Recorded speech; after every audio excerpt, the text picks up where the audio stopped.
Hi mga kapodtalk, this is Carl and we have our special guest, Lay Martinez, and we will be tackling her life. So please welcome her with a round of applause.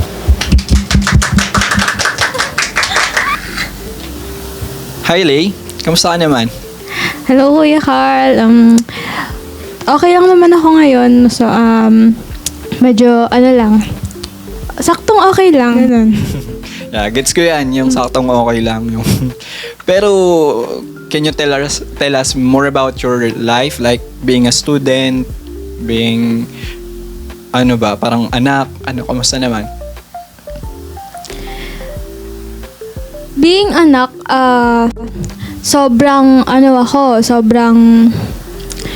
ako yung financial solver kapag walang pera, ako yung gumagawa ng paraan, and kapag kailangan nila ng tulong sa gawaing bahay, ako talaga kasi panganay ako eh. Yan. So, sa being student, medyo mahirap kasi pinagsasabay-sabay ko talaga lahat eh. Sa pagiging panganay ko sa bahay, bilang estudyante, sa mga schoolworks. Basta ang dami, mahirap, ganun. Oo, mahirap. Gets ko yan, yung pagiging panganay. Pagiging panganay pa lang, mahirap na eh. So yung tanong, since panganay ka, can you consider yourself as a breadwinner? Breadwinner talaga. Kasi panganay nga ako eh. Ako yung tinitignan ng lahat ng mga kapatid ko and ng mga pinsanin ko. Ako din yung sila sa akin, very strict sila sa akin pagdating sa pag-aaral ko. And hindi nga nila ako masyadong pinapayagan sa love life kasi baka daw makasira sa akin. Sa family, since nasa family naman na tayo, parang can you tell us about your relationship with your family, with your parents, with your siblings? Sa parents ko, sobrang close talaga ako sa kanila. Lalong-lalo na sa mother ko. Siya yung nagiging strength ko. Siya yung nagpo-push sa akin na gawin lahat.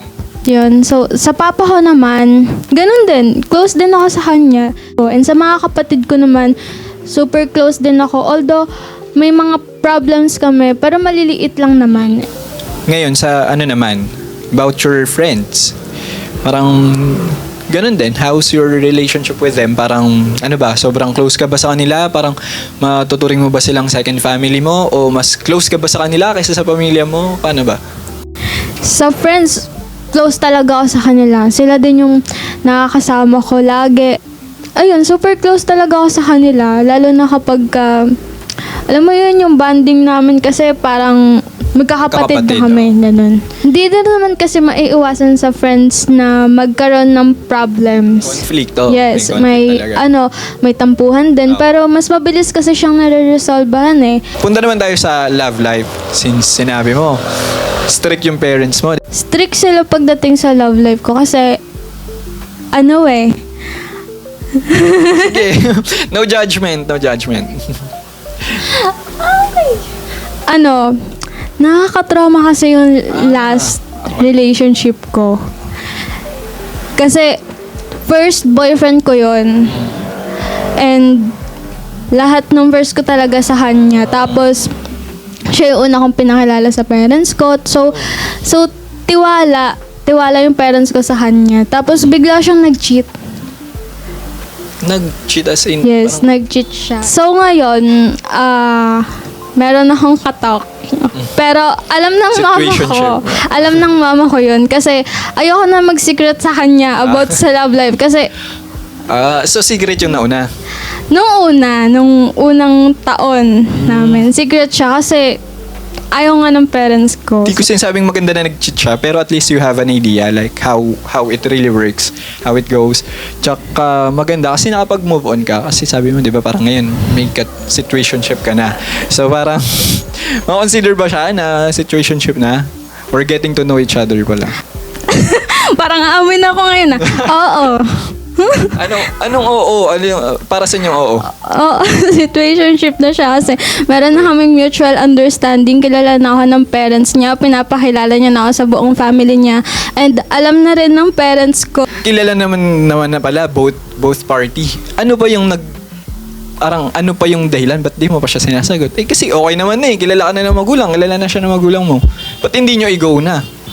Siguro kasi dun sa trauma, kasi kailan lang naman ako nakipag-break dun sa ex ko. So, parang inaano ko pa yung sarili ko, parang ginagamay ko pa lahat. And syempre, ngayon, nakafocus ako sa, sa pag-aaral ko, sa sarili ko. Kaya hindi ko muna siya talaga totally na pinapapasok sa buhay ko. Siguro, last question before we end.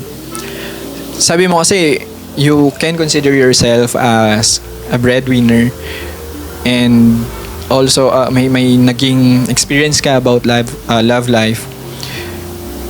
Paano or ano yung maia-advise mo sa mga viewers, mga kapag-talk natin na we could say nasa parehas na situation mo o baka kamukha ng situation mo? So, sa viewers, siguro guys, unahin nyo muna yung sarili nyo, i-fulfill nyo muna yung buhay nyo.